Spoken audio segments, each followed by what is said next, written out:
Hai korang, selamat malam. Malam ni kita makan burger dan roti john. Sebab tak dapat masak, tangan bengkak. Kena lipan semalam. Apa-apa pun yang penting kita makan. Kan? Makan sama-sama anak-anak dan cucu. Menantu pun bawa limau banyak. Masalah kan nak dekat tahun baru Cina ni, kerja dengan Cina, banyaklah limau.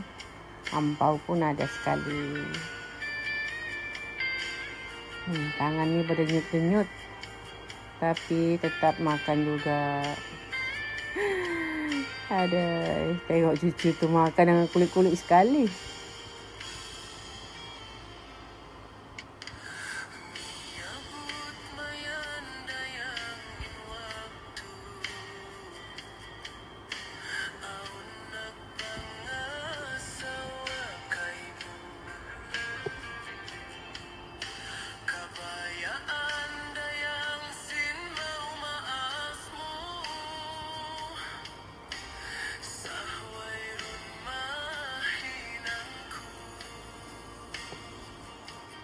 Kalau berkumpul-kumpul macam ni korang, makanan tu jadi sedap kan.